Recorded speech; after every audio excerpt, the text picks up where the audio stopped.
Thank you. We move to First Minister's questions, and at question number 1, I call Russell Finlay. Thank you, President Officer. I begin by paying tribute to Christina McKelvie, a respected colleague and a dedicated public servant. And my thoughts and those of my party are with her family, her friends and colleagues. And I know that her passing this morning at the age of 57 will be difficult for many here today. And I note that you have indicated that members will, quite rightly, have an opportunity to pay full tribute to Christina in due course. I intend to ask the First Minister about an Audit Scotland report which was published today and which lays bare serious problems with GP care in Scotland. The report makes explicit multiple recommendations, including 5 that should be completed by the Scottish Government within a year. So will the First Minister guarantee that he will deliver on the report's recommendations? First Minister. President Officer, first of all, may I thank Russell Finlay for his kind remarks about my dear colleague Christina McKelvie and appreciate his condolences to all on this sad news. In relation to the question of the Audit Scotland report, obviously the Audit Scotland report contains some recommendations that the Government will consider.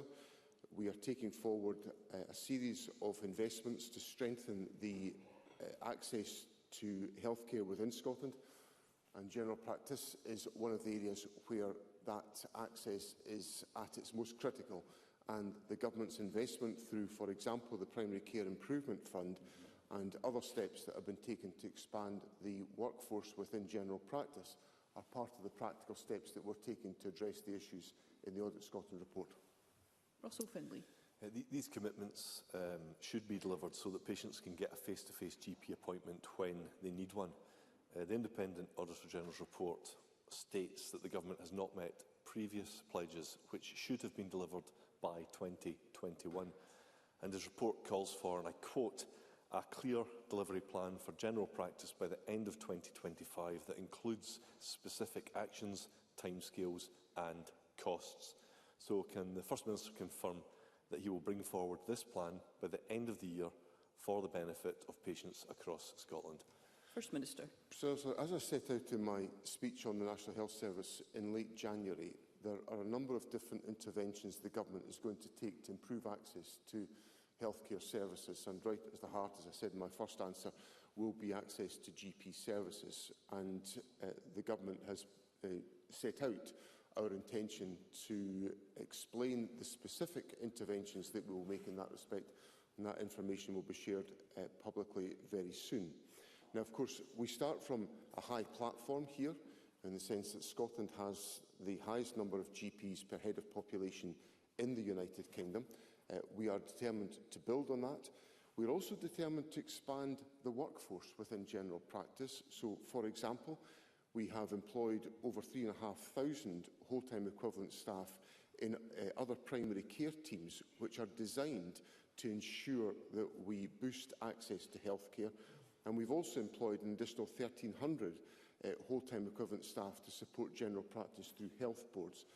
So these issues, which I accept are important about the manner in which we, members of the public, are able to access general practice, are being responded to by the investments that the Government is making.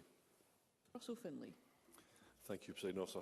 Another publication released today by Healthcare Improvement Scotland details serious concerns at A&E units in Greater Glasgow.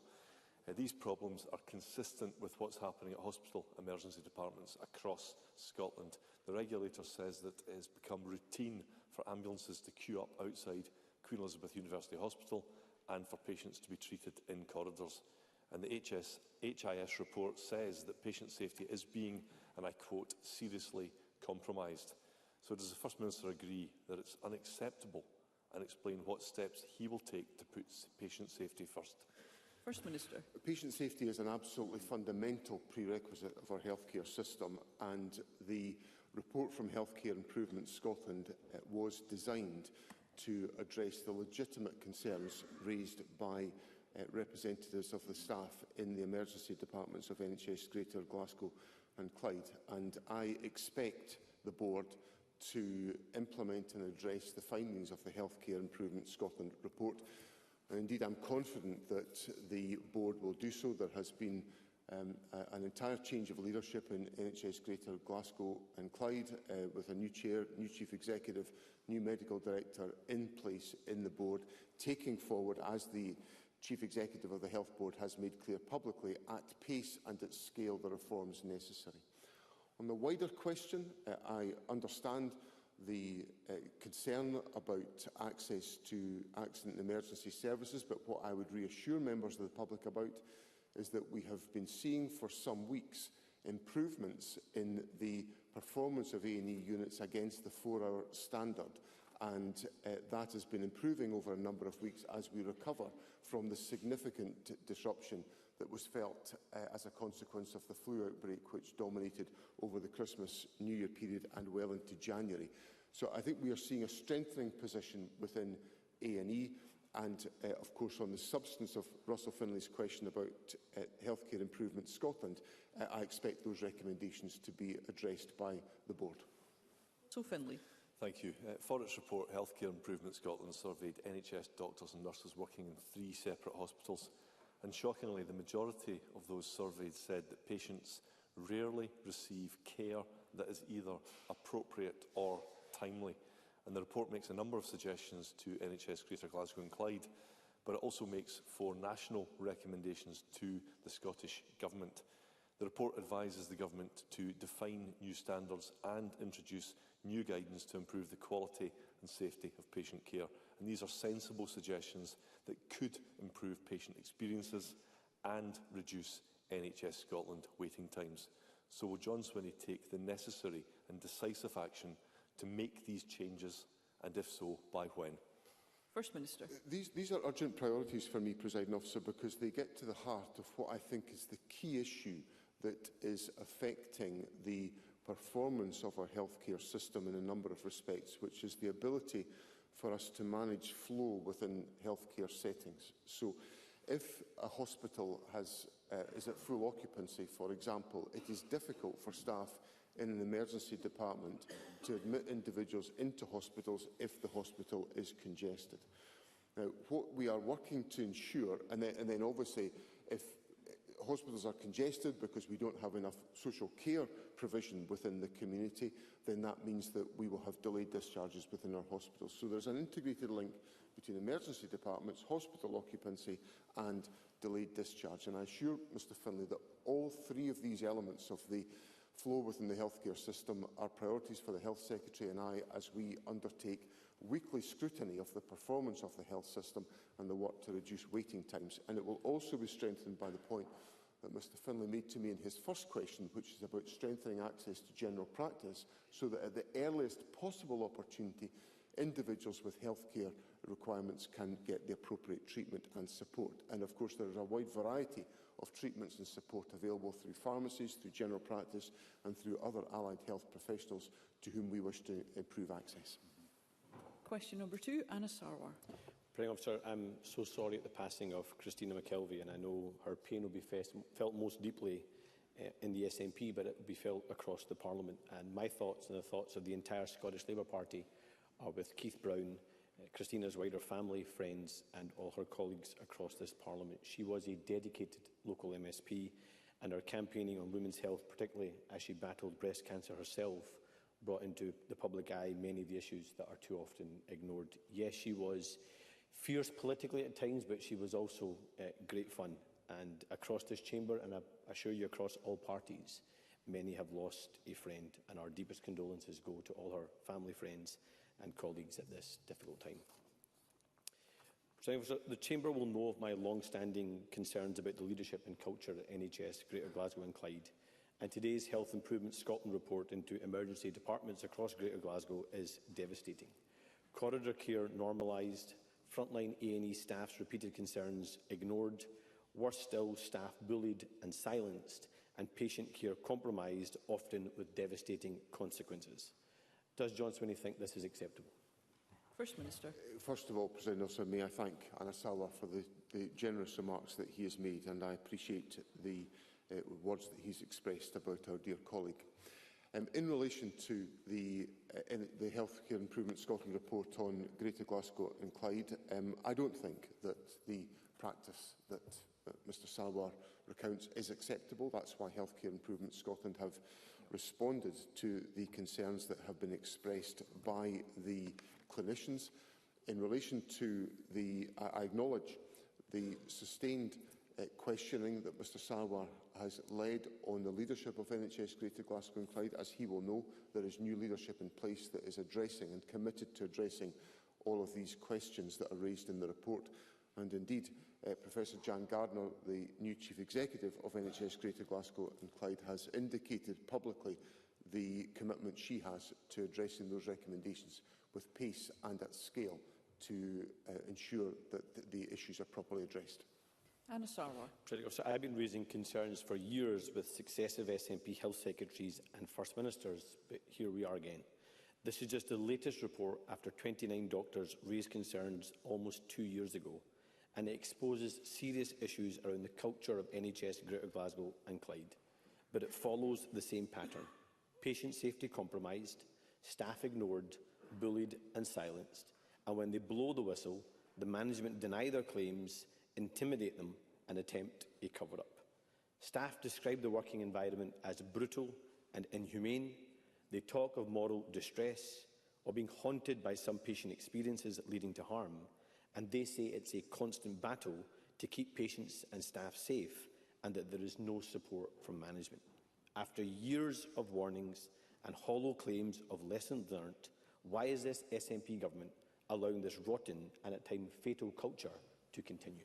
First Minister. Well, we don't accept it is in any way to be acceptable or to be resigned to. That's why Healthcare Improvement Scotland went in and undertook the investigation that they undertook, and it's why the leadership of NHS Greater Glasgow and Clyde are saying today that those issues will be addressed, and they'll be addressed with pace and urgency. And let me use this platform to make it abundantly clear to every health board in the country that the culture that is referred to by Healthcare Improvement Scotland is completely and utterly unacceptable.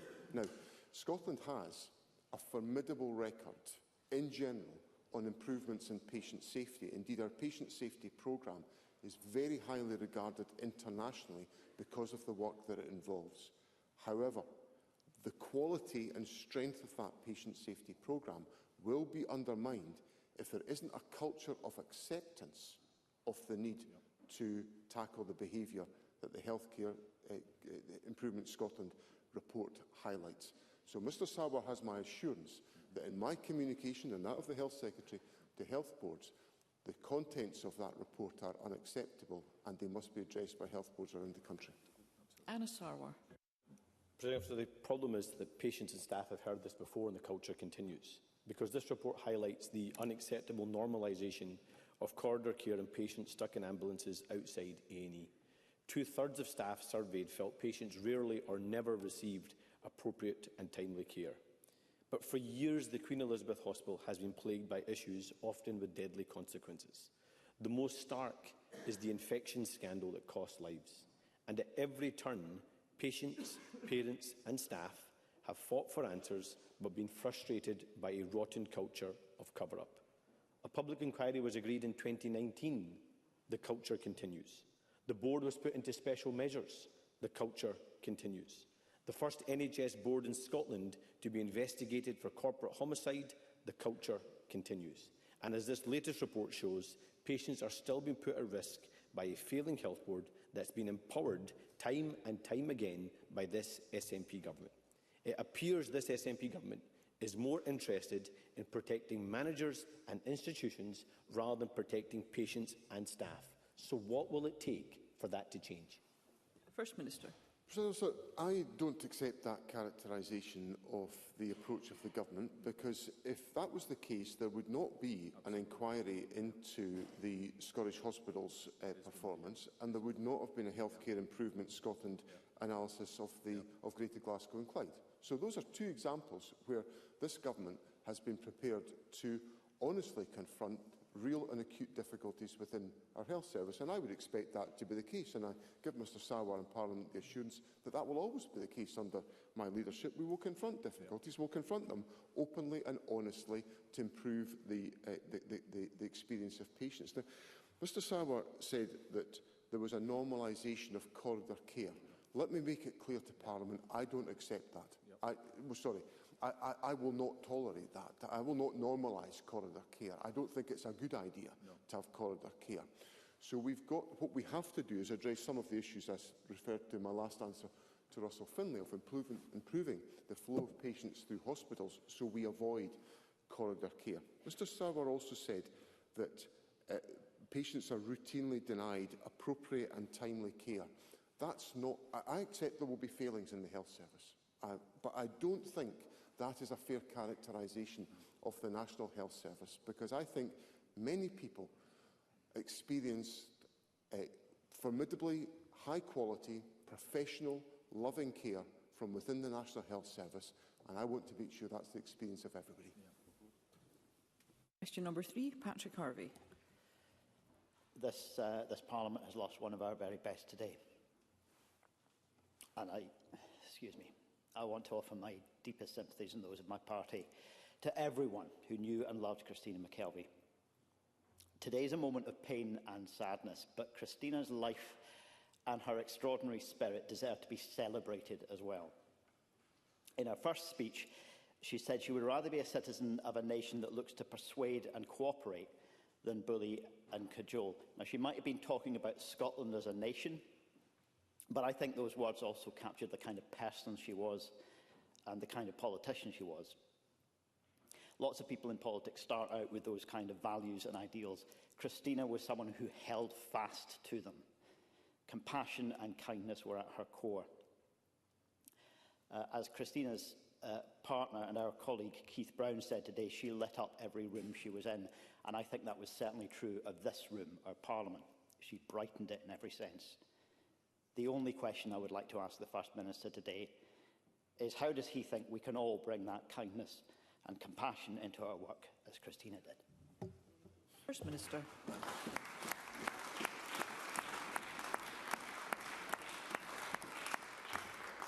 I'm very grateful to Patrick Harvey for his kind words and all that he said about Christina McKelvie, which I entirely endorse. And I think it's at moments like this that some of the conflict that goes on in this Parliament and in politics in general and in the wider political debate is put into sharp relief by the points that Patrick Harvey puts to me today. Now, I am no shrinking violet when it comes to defending my position and promoting the position of the government. So I'm not going to say I'm perfect and everybody else is at fault, because that would just not be the way it is.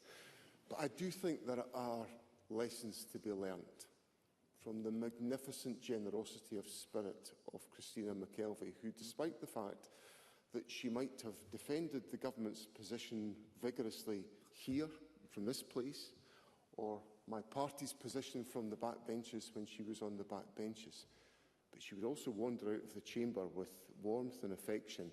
And if anyone was facing a moment of difficulty, the first person at your side would be Christina McKelvie. So perhaps we could all maybe take this moment to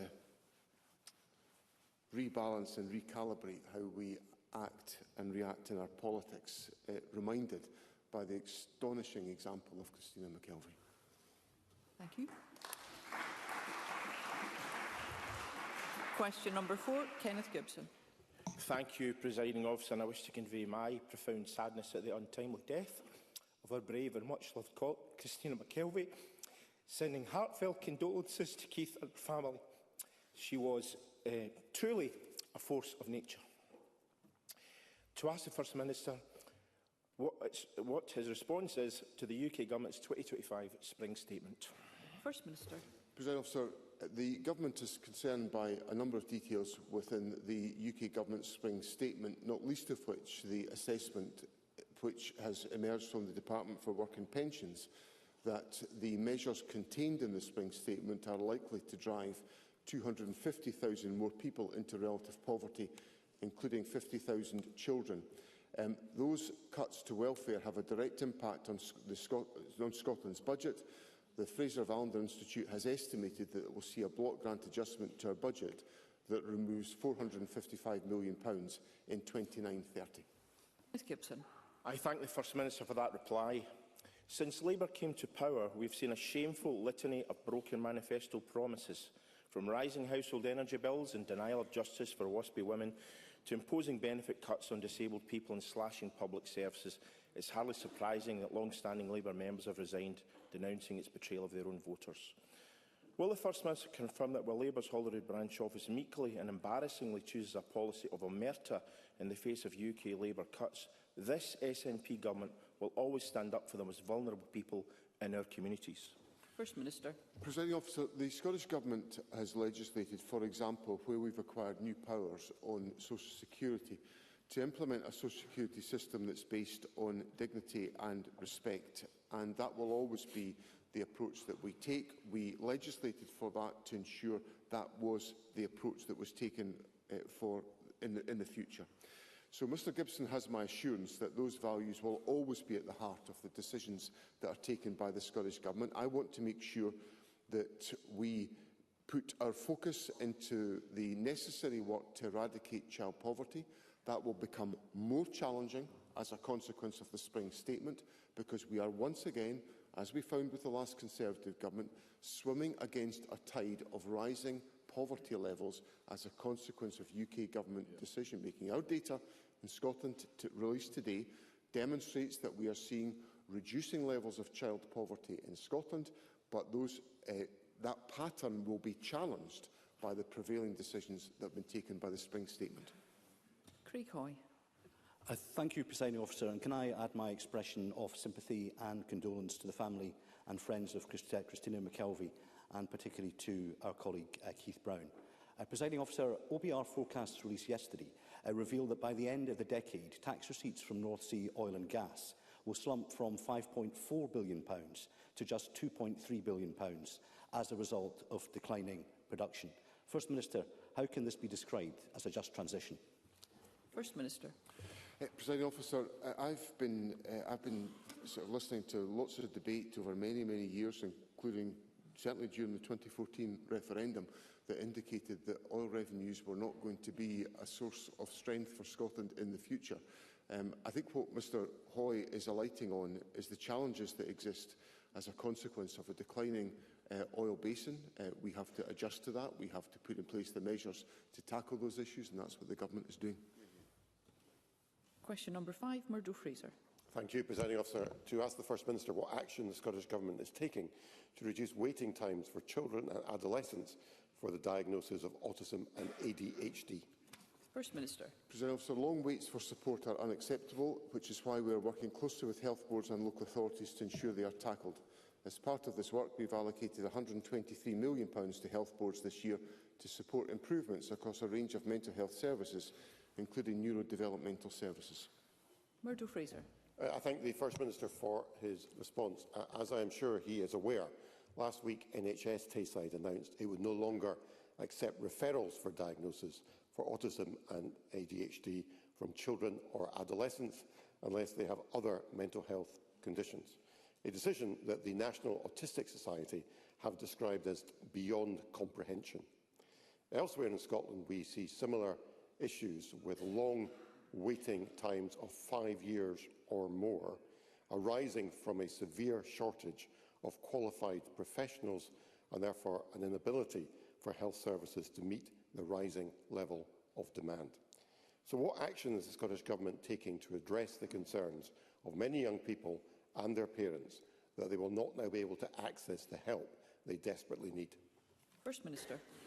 Sir, I have considerable sympathy with the points that Mr Fraser has put forward, and I'm very concerned by the manner in which the proposals that have been set out by NHS Tayside have been communicated, because I acknowledge that they are likely to have caused alarm. Indeed, I see it in my own inbox as the Member of Parliament for Perthshire North. So I accept that these proposals have not been well communicated. I think what NHS Tayside is trying to do is trying to recognise that there is early intervention support that can be available within the community that can assist young people who are presenting with mental wellbeing challenges, which, if we do that, will eventually reduce pressure on the CAMS service, so the CAMS service can be focused on those children with the more acute clinical requirement for that support.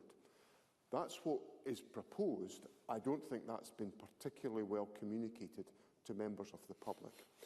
So what I give Mr Fraser the assurance about is that the Health Secretary is working very closely with NHS Tayside and with other boards to ensure that the model that I've just explained to Parliament is the one that people feel and experience, because I think it does stand it has the potential to better meet the needs of young people in Scotland.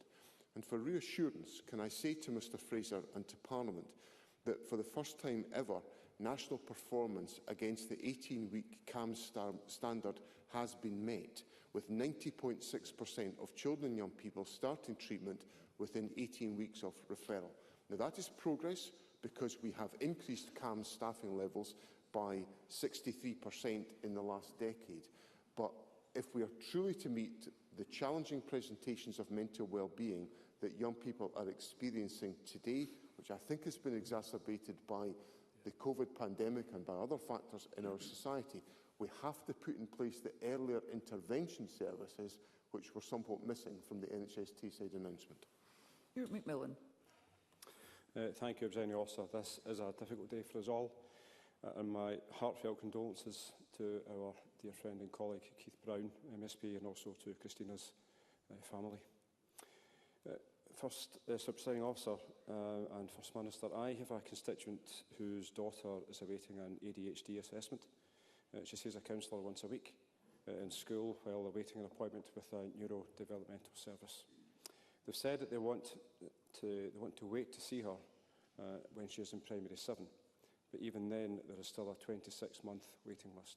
Now, this is unacceptable. So what support can be given to the health services in my Greenock and Inverclyde constituency to help reduce these waiting times? First Minister. So, as I indicated in my earlier answer to Mr Fraser, and I won't repeat all the details that I gave there, but I acknowledge the seriousness of the point that Mr McMillan puts to me on behalf of his constituent. Now, the Government's budget obviously includes substantial new investment in health boards, and in my earlier answer I indicated that we are making progress on the achievement of the CAMS performance statistics. I think that combination of early intervention, enabling us to ensure that the service can be focused on those children with the most acute needs, will help us to address the substance of the point that Mr McMillan puts to me today. And I'd be happy for the Health Secretary to address specifically the points that Mr McMillan has raised on behalf of his constituent. Paul Sweeney. Presiding Officer, may I add my condolences to the family and friends of our colleague Christina McKelvie. She was a kind person and a cheerful and helpful minister who often went out of her way to assist colleagues in resolving many issues that they dealt with in their constituencies. Presiding Officer, earlier this week, families and the patients attending the Notre Dame Children's Centre in Glasgow were shocked by the announced closure of the centre, which provides invaluable treatment for children who have experienced trauma through abuse, neglect or bereavement. This is unacceptable, and it is linked directly to cuts proposed by the Integrated Joint Board in Glasgow to cut psychological trauma services by 22%. Will the First Minister please give families and patients affected the reassurance that the Government will intervene in this case and not allow such a devastating cut to mental health services to take place? First Minister. I'm grateful to Mr Swinney for his kind remarks about Christina McKelvie, and he's absolutely right that she went out of her way to help members on all questions. I am concerned to hear about the news about the Notre Dame Centre, and I've asked Government officials to liaise with NHS Greater Glasgow and Clyde and Glasgow City Council, who obviously are the partners in the Integrated Joint Board, to address the concerns and to provide the reassurance that we all need that the demand on the services that would have been provided by Notre Dame are able to be met in the future, because it's vital that individuals who require these services are able to access them. Question number 6, Mercedes Vialba. Thank you, Presiding Officer. And I would also like to add my condolences to the family, friends and colleagues of Christina McKelvie at this tragic time. To ask the First Minister what action the Scottish Government is taking to prevent instances of water scarcity in 2025. First Minister. President Officer, climate change is driving more extreme weather conditions in Scotland, and this month the Scottish Environment Protection Agency reported that Scotland has had a drier than average winter. Scotland's National Water Scarcity Plan sets out how water resources will be managed during periods of prolonged dry weather. As part of that plan, the Scottish Government, SEPA and Scottish Water have established rigorous processes to monitor the situation and support those affected. Summer is normally a crucial time of the year for water demand and potentially for water shortage. It's important water users and abstractors are aware of the risk of water scarcity so that we can all help to reduce pressure on the water environment. From May, SEPA will provide weekly water scarcity reports to update key sectors and stakeholders on the position. And I thank Mercedes Villalba for her kind remarks about Christina McKelvie. Mercedes Villalba. Thank you. I thank the First Minister for that response, because any commitment from the Scottish Government for improved resilience to our water system is welcome, because upgrading our water infrastructure is going to be crucial to prevent water scarcity and also flash flooding and wildfires. But according to the outgoing Chief Executive of Scottish Water, it's only investing 40% of what's required to upgrade our water infrastructure, while at the same time we're seeing it become increasingly reliant on outsourcing services, maintenance and upgrades to private interests. So can I ask the First Minister whether he agrees that the people of Scotland deserve public services that reinvest profits in-house rather than outsourcing and privatising public goods by the back door? Does he support that principle? First Minister. I very much support the principle of water being owned in the public sector and managed in the interest of the public sector, which is exactly what Scottish Water does. And of course that's different from the water management systems, certainly in England, which are privatised and which are of poorer quality, less resilience and more expensive and not operating as firmly in the public interest as Scottish Water. So the model that Mercedes Villalba talks about is the model which I believe is in place in Scotland. Is obviously Scottish Water will procure external construction support to enhance water infrastructure, which I think we would all accept is necessary to ensure value for money for the public purse. But Scottish Water invested over £1 billion in 2023-24 and plans to invest a total of £6 billion across the current regulatory period between 21 to 27. And I can't overstate the importance of this, given the fact that we are experiencing, you answered a question last week about wildfires in March in Scotland. And I just leave that sentence for Parliament to think about. Wildfires in Scotland in March. It should be significantly wetter than that in Scotland these days to cope with such circumstances. But that's an illustration of the challenges that we're facing. But I very much endorse the approach that's set out by Mercedes Villalba. Question number 7, Ash Regan. Thank you, Presiding Officer. And I'd also like to extend the deep condolences from all at the Alba Party to the friends and family of Christina McKelvie at this very sad time. To ask the First Minister, in light of reports of an escalation of gang-related violence in Edinburgh with recent shootings in Niddrie and West Pilton, what immediate action can be taken to support the emergency services in ensuring the safety and reassurance to communities in my Edinburgh Eastern constituency? First Minister. So I'm grateful to Ash Regan for her comments on my dear colleague. And in relation to her question, I'm deeply concerned by recent incidents in Edinburgh and I'm fully supportive of Police Scotland's efforts to apprehend those responsible. While it would be inappropriate to comment on the investigation itself, I can reassure members that significant resources being put into the scrutiny of CCTV, door-to-door inquiries and increased patrols are being deployed in the area. And I would encourage anyone with information to report that directly to Police Scotland. There is, of course, a range of other measures that have been taken in relation to the work of the Serious and Organised Crime Task Force key partners to disrupt, deter and detect serious organised crime, and that remains an absolute priority for all partners. Ash Regan.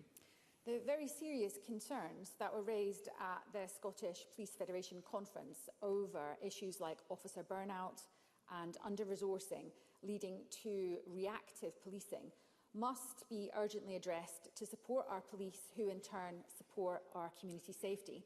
Edinburgh residents have the right to reassurance from visible, proactive policing and not to be left at the risk of being caught up in gang warfare. So will the First Minister commit today to review the allocation formula for police funding to Edinburgh and consider targeted support for policing in areas of rising gang activity? Minister. These issues are, of course, and those judgments are a matter for the Chief Constable in the exercise of her operational responsibility for control of policing, and it would be inappropriate for me to specify where police officers should specifically be located, other than to reassure communities that where there is intelligence that is actively scrutinised by Police Scotland to identify the potential for violence to emerge in our society, that will be responded to by Police Scotland and resources allocated accordingly. Now, of course, in the budget, the Government has allocated £1.62 billion to support police capacity and capability, which is an increase of £57 million in resource funding to enable our police to be able to undertake the roles that we expect them to undertake. And there is now capital funding in place which is assisting with the renewal of the estate, technology and fleet activities, and also investment in body-worn video camera equipment, which has been rolled out for the first area of the country in the last few days. Webber. Thank you, Presiding Officer. These events should concentrate the minds of the Scottish Government regarding the ongoing under-resourcing of policing in the capital. 3 years ago, Edinburgh had 120 fewer officers than its population needed, and that by March last year there were 22 fewer than the year before. Can I press the First Minister? Will the Scottish Government commit to resourcing Edinburgh's police force in a manner that reflects the growing population and the additional complexities needed to police a capital city? First Minister. Well, I give that reassurance that the Chief Constable will address these issues. The Chief Constable is responsible for the operational deployment of police officers around the country. I believe the financial settlement we've put in place for policing is adequate for the challenges that we face in our country, given the fact that we know that recorded crime is down 40% since 2006-07. And there has been a 54% fall in attempted murder and serious assault. So we have, comparatively speaking, lower levels of crime in our society, but we continue to invest in policing, and I know the Chief Constable will be very attentive to the deployment of resources effectively around the country to meet the needs of communities facing challenges. We move to constituency and general supplementaries. I call Bob Doris. Thank you, Presiding Officer. Can I also offer my heartfelt condolences to Keith, to Jack and to Lewis on the sad and untimely passing of our friend and colleague Christina McKelvie. First Minister, you mentioned the Notre Dame Centre earlier in my constituency. They have supported young people and families with complex trauma right across Glasgow since 1931, and they now face imminent closure. It follows NHS Greater Glasgow and Clyde and partners pooling funding despite an outstanding record, meeting all required outcomes and with no concerns having previously raised. This appalling decision has created great anxiety and uncertainty for 100 children and their families currently being supported and those on waiting lists. This is no strategic redesign of service. That would surely have involved working with Notre Dame, not blindsiding them, and the decision must be reversed. Will the First Minister urgently meet with myself and the Notre Dame Centre to hear of our deep concerns, and will the Scottish Government, as I have done, raise their concerns directly with NHS Greater Glasgow and Clyde and partners? First Minister. Those concerns have been raised with NHS Greater Glasgow and Clyde and with the City Council, but I would of course be very happy to meet with Mr Doris on these questions. I understand his long-standing connection with the Notre Dame Centre and his appreciation of their work, and I'd be happy to meet with him and with the Centre to hear the concerns that have been raised in Parliament today. Thank you. Jackson Carlow. Thank you. Presiding Officer, I've been appalled in the last few weeks at an unprecedented series of attacks, sectarian attacks targeted on St Joseph's Primary School in Busby in my Eastwood constituency. The buildings have been sprayed with offensive and sectarian discriminatory graffiti. The outdoor play area was set on fire, and there was a further arson attack on a children's area just this last weekend. The school community have been left stupefied and naturally distressed, but I do want to pay tribute to Police Scotland and East Renfrewshire Council for the decisive way in which they have intervened to seek to make the community feel safe. Just earlier this month, St Joseph's received a glowing report from Education Scotland for the exemplary standard of education the school is showing. First Minister, today of all days, when all of us here are reminded that we live, learn, work and play together, will the First Minister join me in offering a show of solidarity to the community in St Joseph's and make clear that here in Scotland, faith will not be used as a force for division, but that together all faiths and those of none must work and come together in order to create the community in which we all want Scotland to live. First Minister.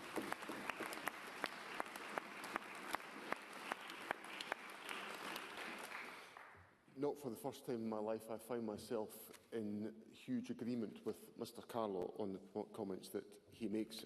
I appreciate the way in which he has expressed this point, and I think the contrast of the material that Mr Carlow has put on the record could not make his point more strongly between the contents of the school, which have been acknowledged by Education Scotland and His Majesty's Inspector of Education to be outstanding, and the outside of the school, where the school is targeted with completely and utterly unacceptable behaviour, which never had any place in Scottish society, and it certainly doesn't have any place in Scottish society in 2025.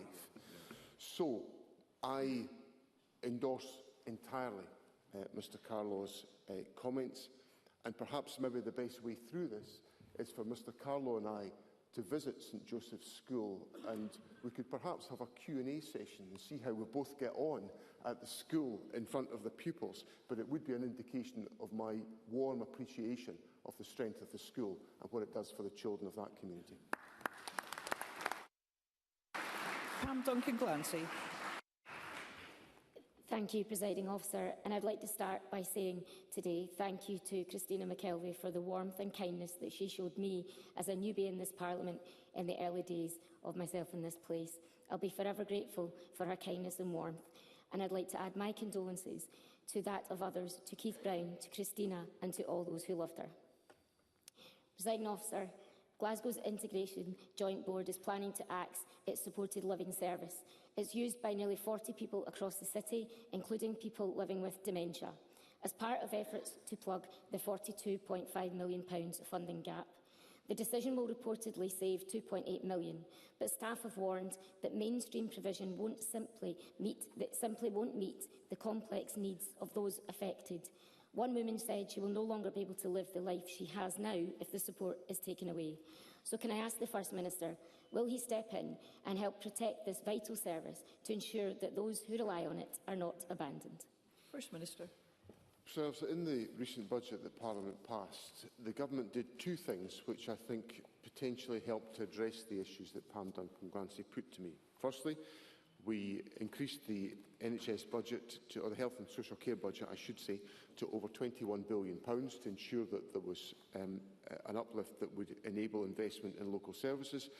And we also delivered a real terms increase in local authority funding for core services to enable local authorities, who are the other contributors to integrated joint boards. Now, clearly, I've had two questions today, one from Mr Doris and Mr Swinney on Notre Dame, and the second question from Ms Duncan-Glancy in relation to the care at home service, both of which are about the integrated joint board in Glasgow. So I think there will be a need for a wider conversation between the Government and the integrated joint board to address these concerns that have been properly put to me by members today. And Oliver Mundell.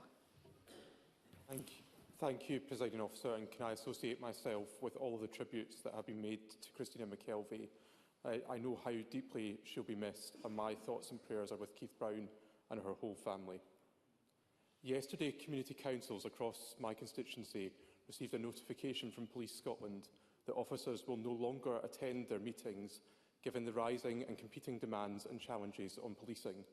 This move will negatively impact local democracy, and worryingly, this decision has been taken without any community consultation. It follows a similar move which saw local event organisers told that long-standing police involvement in community events was no longer guaranteed due to pressure on police resources. Does the First Minister share my concern that vital links between the police and the communities they serve are being eroded under the Police Scotland model? And does he recognise that the imposition of a Police Scotland central belt policing culture is increasingly damaging public confidence and the good work of dedicated local police officers? First Minister. I stress the importance in all of this of there being effective dialogue between Police Scotland and local communities, because it's only through that dialogue will we establish, or it's one channel to establish, an understanding and awareness of some of the challenges that exist in local areas. And I think I would hope Mr Mundell and I could agree that that doesn't necessarily have to always be through attendance at community council meetings, because there's a lot of community councils across Scotland. But what there has to be is there has to be good, engaged local dialogue, which I know will take place with the local authority in Dumfries and Galloway, but which has to be satisfactory in making sure there is an awareness amongst Police Scotland about the issues and aspirations that will exist in local areas. But I will seek the view of the Chief Constable on this point and write to Mr Mundell with further details. Thank you. That concludes First Minister's questions. The next item of business is a member's business debate in the name of Liz Smith, and there will now be a short suspension to allow those leaving the chamber and public gallery to do so.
Thank you. Could I please ask our visitors in the gallery, who are of course most welcome to our Parliament, to please leave the gallery quickly and quietly, as we are about to move into our next item of business. Thank you very much in advance for your cooperation.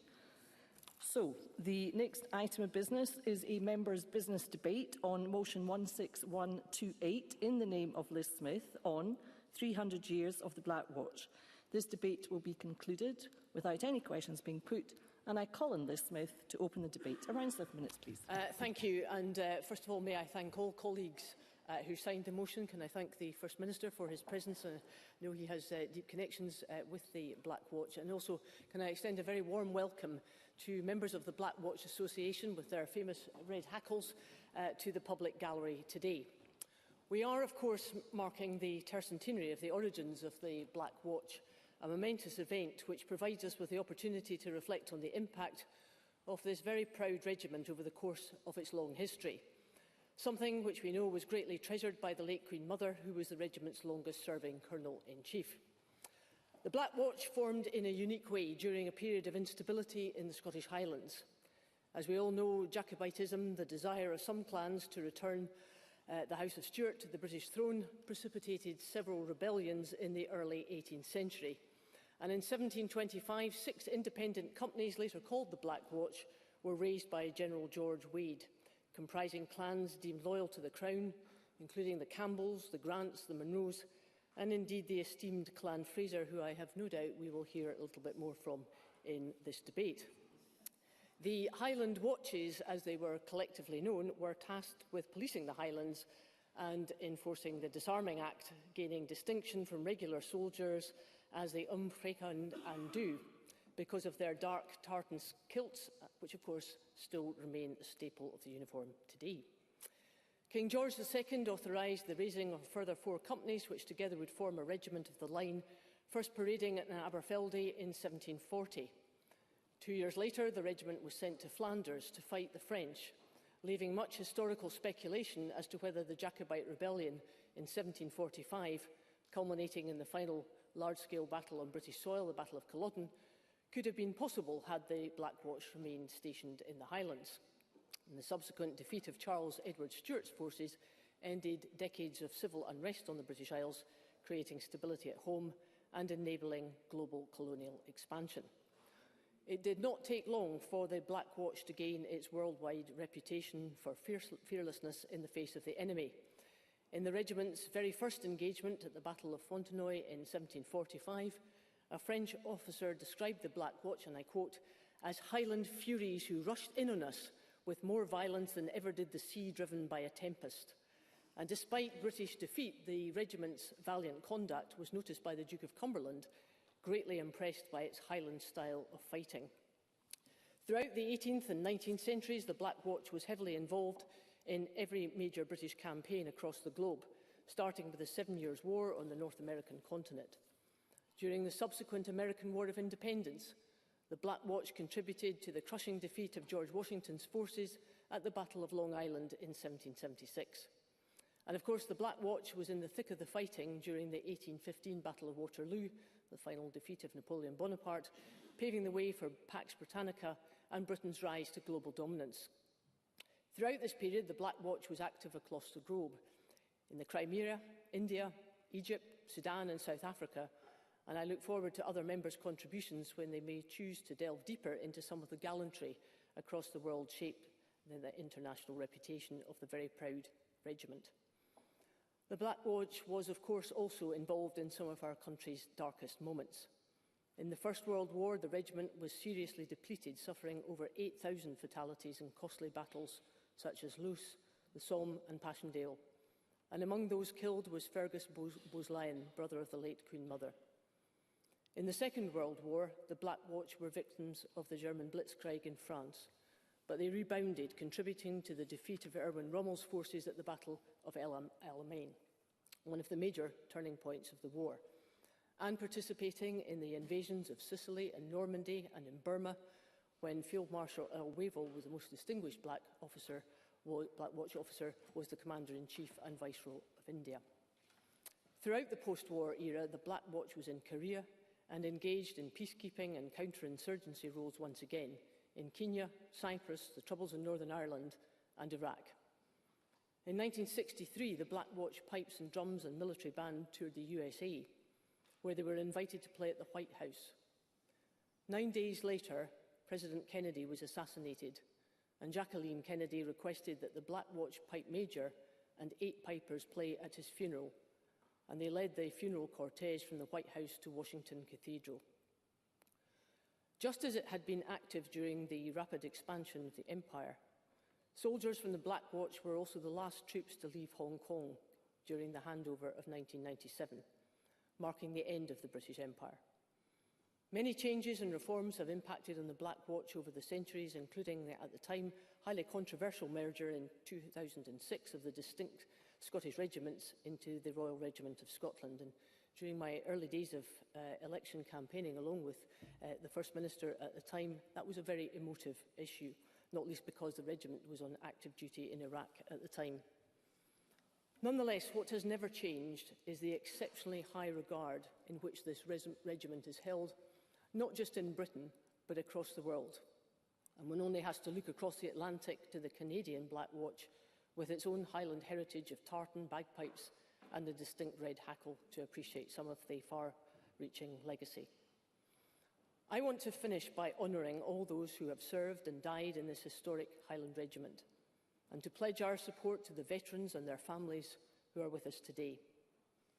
The Black Watch continues to instil an enormous sense of pride for us living in Perth and Kinross, Fife, Angus and Dundee. They are truly a pillar of our regional identity. I'd like to thank all the volunteers at Balhousie Castle in Perth who maintain such an excellent establishment to keep the history of this proud regiment alive. I have the immense pleasure of knowing many Black Watch veterans, some of who are here today, and their unyielding loyalty, dedication to duty and public service, and it's always evident. Reaching 300 years, Deputy Presiding Officer, is strong testament to the commitment and the tenacity of the exemplary Black Watch individuals who have dedicated their life to the service of this country. Long may that story continue.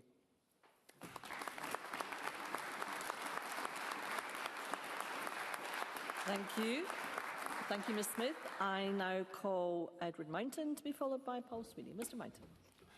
Thank you very much, Presiding Officer, and I'd like to thank Liz Smith for bringing this members' debate today.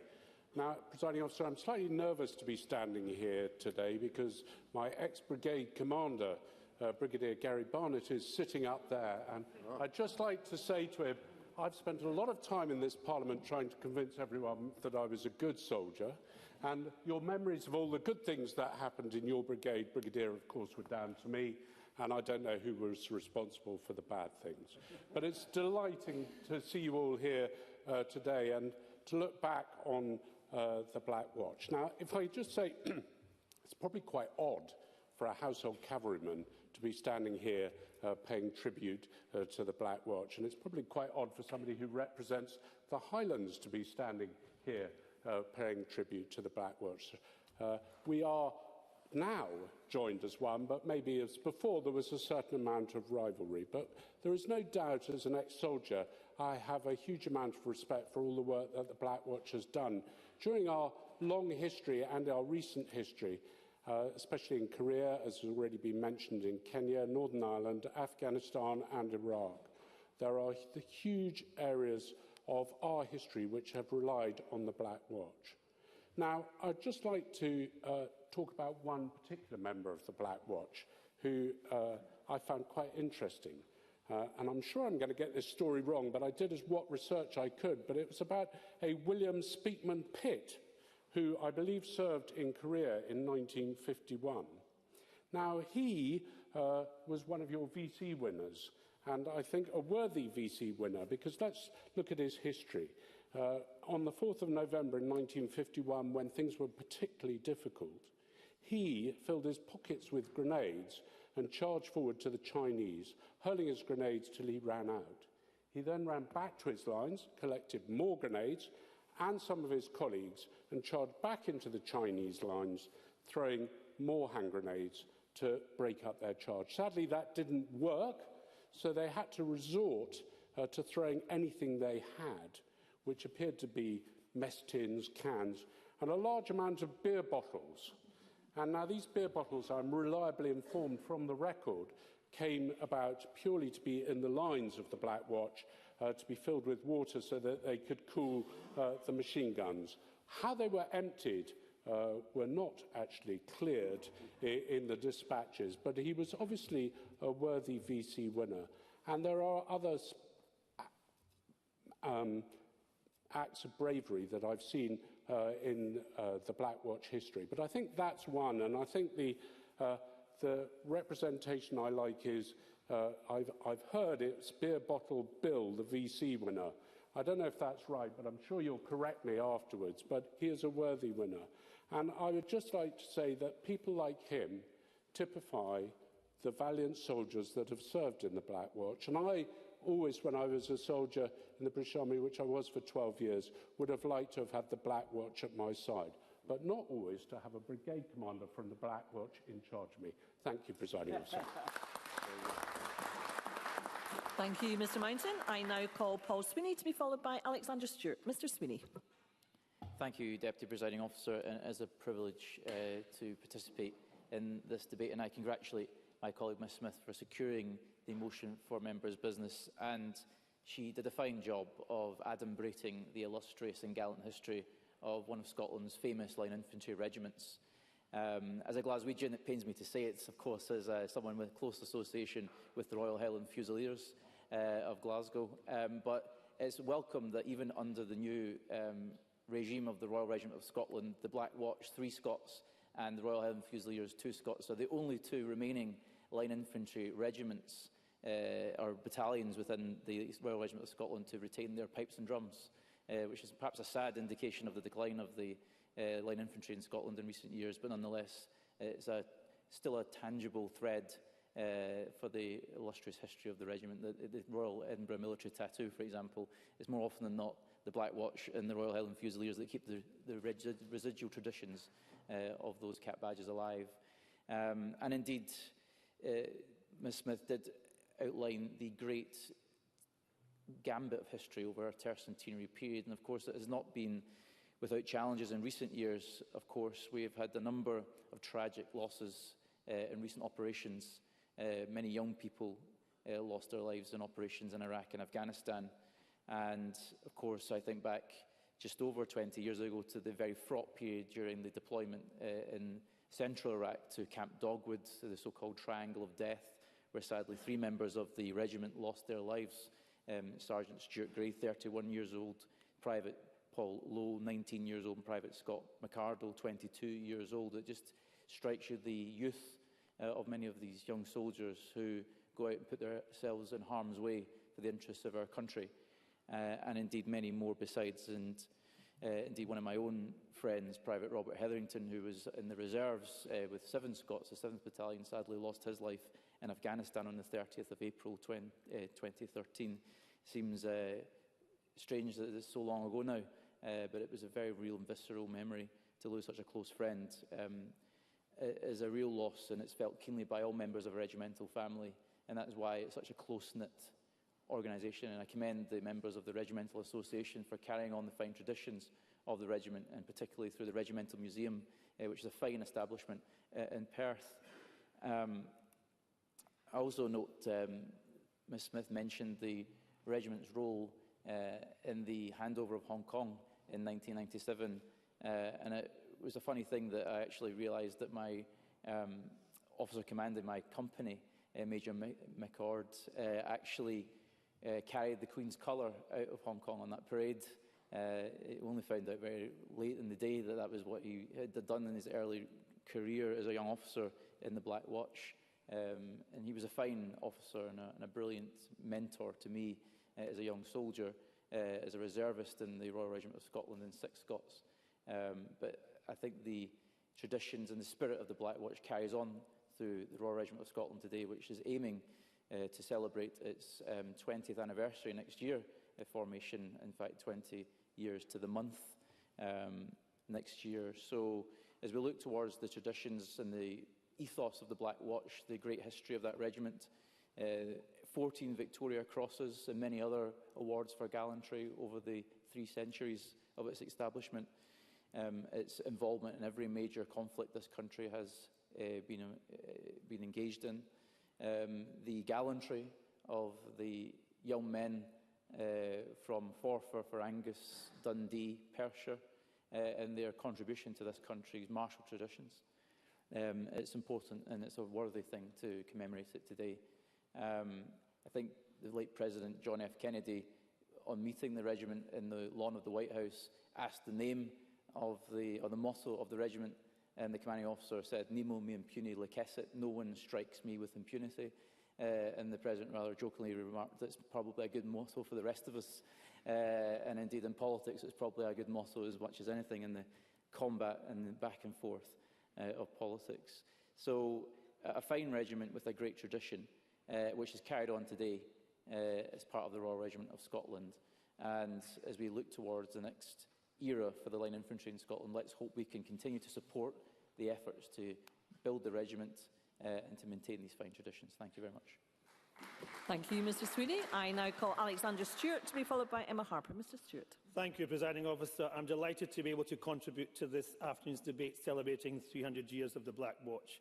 And I thank my friend and colleague Liz Smith for bringing this important debate to the Chamber this afternoon. 7 generations of my family have been born and raised in Perthshire, with some of them having served across the ranks of the Black Watch during its history. Growing up in Perthshire, I was aware of the Black Watch from a very early age, recognising the regiment's cultural significance across many areas of Scotland, which only grew stronger with